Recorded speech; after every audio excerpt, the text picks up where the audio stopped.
12-year-old Sarah never expected to find human fingers clawing through soil in the forest. Someone was buried alive. Despite her fear, she began digging frantically. The wealthy man she rescued whispered a promise that would change her life forever. But first, they had to escape his killers who might return any moment. Before watching full story, comment below from where you watching. Also like and subscribe for more stories. The evening shadows grew long as Sarah Miller adjusted her worn backpack and continued her search. The woods behind her tiny ramshackle house had become her daily workplace, a place where discarded bottles and cans could mean the difference between medicine for her mother or another night of painful coughing. At 12 years old, Sarah had already experienced more hardship than most adults. Her father had died in a construction accident 2 years ago, leaving them with nothing but mounting medical bills and grief. Her mother's illness had followed soon after, a cruel twist of fate that forced Sarah to abandon school and become the family's sole provider. Only 15 more cents, she whispered to herself, carefully counting the day's meager earnings. Her small hands were dirty and scratched from digging through brambles and thorny bushes. The autumn air bit through her thin jacket, but she couldn't return home yet. Not until she had enough for tomorrow's medicine. A sudden noise stopped her cold, a muffled cry, distant but unmistakably human. Sarah froze, clutching her bag of bottles to her chest. Her mother's warnings echoed in her mind: stay away from strangers in the woods. Come straight home if you hear anything unusual. But the cry came again, desperate and weak. Something about it tugged at Sarah's heart, overriding her fear. Following the sound, she pushed through a dense thicket she had never explored before. The brambles tore at her clothes as she emerged into a small clearing where the earth had been freshly disturbed. What she saw next made her blood run cold. Fingers, human fingers, were pushing up through the soil, clawing weakly at the air. Someone was buried alive. Terror gripped her, but Sarah didn't run. Instead, she dropped to her knees and began digging frantically with her bare hands. The soil was loose and gave way easily. Soon she uncovered a man's face, ghostly pale, streaked with dirt, his lips blue as he gasped for precious air. "Please," he whispered when he saw her, eyes wide with desperation. "Help me. They'll come back." For nearly an hour, Sarah dug tirelessly, freeing the man's shoulders, then his chest and finally his legs. He was tall and dressed in what had once been an expensive suit, now torn and soiled beyond recognition. Despite his weakened state, Sarah could tell he was someone important, someone who clearly didn't belong face down in a woodland grave. "My name is Robert Chambers," he managed between labored breaths as he finally sat up. His face was bruised, one eye swollen shut. "My business partner Victor Stone and his men, they did this. They've stolen everything, my company, my research, my life's work." He coughed violently, clutching his side. "They buried me here to die, thinking no one would ever find me." Sarah helped him stand, supporting his weight despite her small frame. "I'm Sarah. My home isn't far. My mom can help you. She used to be a nurse's aide before she got sick." Robert leaned heavily on her shoulder, his legs unsteady. "Why would you help me? You don't know who I am. I could be dangerous." Sarah looked up at him, her eyes reflecting wisdom beyond her years. "My dad always said helping people in trouble is what makes us human. And besides," she added with surprising perception, "bad people don't usually get buried alive in the woods. They do the burying." Their journey through the darkening forest was slow and painful. Several times, Robert stumbled and nearly fell, but Sarah supported him with determination that belied her small size. When they finally reached the dilapidated cottage at the edge of the woods, Sarah's mother, Elena, was shocked to see her daughter leading a half-dead man through their door. "Sarah. What on earth?" Elena's voice trailed off as Robert collapsed onto their worn sofa. "Mom, I found him buried in the woods," Sarah explained quickly. "Someone tried to kill him. We have to help him." Despite their poverty, despite barely having enough for themselves, Elena's compassion mirrored her daughter's. She cleaned Robert's wounds with their limited supplies and prepared a thin vegetable soup, giving him the largest portion despite his protests. "The police," Elena suggested as she pressed a cool cloth to Robert's bruised face. "We should report this immediately." "No," Robert replied, his voice stronger now that he had food and water. "Victor Stone has connections everywhere. If the police get involved, he'll know I'm alive and he'll come after me, and possibly you both for helping me." He looked around at their humble home with its leaking roof and cracked walls. "You've saved my life.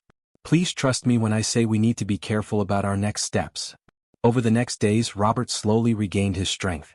Each morning, Sarah still ventured into the woods to collect bottles, They needed the money more than ever with an extra person to feed. But each evening she returned to find Robert teaching her lessons from her old schoolbooks, insisting that her education shouldn't suffer despite their circumstances. He learned about their struggles, how Elena's illness had drained their savings, how the factory where she worked had denied responsibility for her condition despite the toxic chemicals she had handled daily, how Sarah had been forced to drop out of school when they could no longer afford the bus fare. In turn, he shared his own story, how he and Victor had built their medical technology company from nothing, how he had discovered Victor selling their revolutionary device designs to competitors, and how he had confronted Victor with evidence of his crimes only to be ambushed, beaten, and buried alive. "These people think money is everything," Robert told Sarah one evening as they sat by the small fireplace. "They've forgotten what truly matters in life: compassion, honesty, integrity. The very things you showed me when you found me in those woods."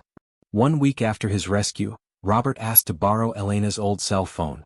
"I need to contact someone I trust," he explained. "Someone who can help us expose Victor without putting us in danger." That night, as Sarah returned from her bottle collection, now a habit she couldn't break despite Robert's insistence that they had enough food, he whispered something in her ear that made her eyes widen with hope. "I've sent messages to people I trust at the FBI," he explained softly. "Tomorrow we put our plan in motion. Your kindness will be rewarded, Sarah, and Victor will face justice for what he's done, not just to me but to countless patients who could have benefited from the medical devices he sabotaged for profit." The following morning, Sarah stood hidden behind a massive oak tree, watching in awe as government vehicles surrounded Victor Stone's mansion across town. Robert stood a safe distance away, speaking with men in suits who nodded respectfully at his words. From her vantage point, Sarah saw a tall, imposing man being led out in handcuffs, Victor Stone, whose face contorted with shock and rage when he spotted Robert watching from afar. "You're supposed to be dead," Victor shouted, struggling against his restraints. "I buried you myself." "You did," Robert replied calmly. "But you chose the wrong woods to bury me in. Those woods had an angel watching over them." 3 months later, Sarah's life had transformed beyond recognition. No longer did she collect bottles in the forest. Instead, she attended Westfield Academy, the most prestigious school in the county, wearing a clean uniform and carrying new textbooks.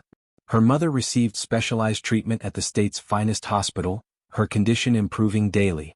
They lived in a comfortable house with a garden where Elena grew herbs and flowers, simple pleasures that had once seemed impossible luxuries. Robert had not only reclaimed his company, now called Chambers Medical Technologies, but had established the Sarah Miller Foundation for Underprivileged Children and Medical Research. During the foundation's grand opening, cameras flashed as Robert and Sarah cut the ceremonial ribbon together. "This young girl saved my life when she had nothing to gain and everything to lose," Robert announced to the gathered crowd, his voice thick with emotion.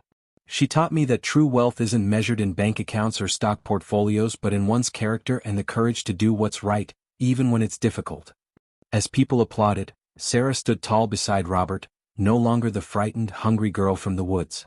She wore a simple blue dress, her once tangled hair now healthy and shining, her eyes bright with intelligence and purpose. The words Robert had whispered to her that night echoed in her mind: "Your kindness saved me from darkness. Now I will ensure your light never dims."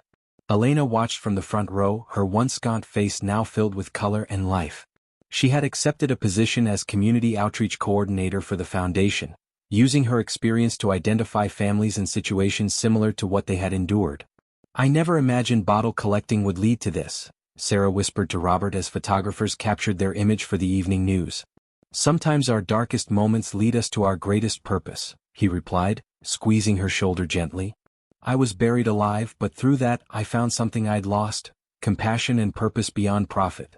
That evening, as they celebrated with a dinner far more lavish than Sarah had ever experienced, she received a letter from her former school. Inside was an invitation to speak to the students about her experience and the foundation's work. "They used to call me Bottle Girl, and laugh," Sarah said quietly, tracing the embossed letterhead. "Now they want me to give a speech about perseverance and kindness." Elena reached across the table to take her daughter's hand. "You always had something special inside you, Sarah. The difference is now others can see it too. Success is the best revenge," Robert added, "but forgiveness sets you free. Whatever you choose to do with that invitation, know that you've already changed more lives than you realize, starting with mine." The restaurant's television quietly played the evening news. A segment showed Victor Stone being escorted into a courtroom for his ongoing trial. The evidence against him was overwhelming, not just Robert's testimony and financial records, but statements from employees who had been silenced through threats and bribes. The prosecution alleges that Stone deliberately sabotaged life-saving medical devices for profit, the reporter explained. If convicted, he faces up to 30 years in prison. Victor Stone meanwhile watched the same broadcast from his prison cell. The empire he had stolen was crumbling without him, the reputation he had built tarnished beyond repair. The medical devices he had compromised were now being properly developed and saving lives across the country. And the girl's face on the screen, connected to the same forest where he thought he had buried his problem forever, was now a constant reminder that evil never truly wins, and sometimes justice comes from the most unexpected places. As the news segment ended, the camera zoomed in on Sarah and Robert cutting the ribbon together. Sarah looked directly into the lens, her eyes reflecting a strength that comes only from overcoming great adversity. In that moment, it was clear that the true treasure had never been buried in those woods. It had been walking through them all along, collecting bottles and, unknowingly, preparing to change lives with her simple act of courage and compassion. 6 months later, Sarah stood at a podium in her old school's auditorium. The same children who had once mocked her now listened in respectful silence as she told her story. She spoke not of revenge or resentment but of hope and kindness, of how a single act of compassion could transform not just one life but many. "When I found Mr. Chambers in the woods that day, I was scared," she admitted. "But my father always taught me that being brave doesn't mean you aren't afraid. It means you do what's right despite your fear." In the back of the auditorium, Robert and Elena watched with pride. The foundation had already helped dozens of families like theirs, providing medical care, education, and support to those who needed it most. "She's remarkable," Robert whispered to Elena. "She saved more than my life that day. She saved my soul." Elena nodded, wiping a tear from her eye. And to think it all started with collecting bottles in the woods. As Sarah concluded her speech to thunderous applause, she thought about how far they had come from that terrifying moment in the forest. Victor Stone remained in prison, his appeal denied. The medical devices Robert had designed were now helping thousands of patients worldwide. And she, once just a poor girl collecting bottles to survive, had found her voice and her purpose. The words Robert had whispered to her in their tiny cottage that night had come true. "Your kindness saved me from darkness. Now I will ensure your light never dims." And indeed, that light now shone brighter than ever, illuminating a path forward not just for her, but for countless others who would benefit from one girl's courage and compassion in the face of darkness.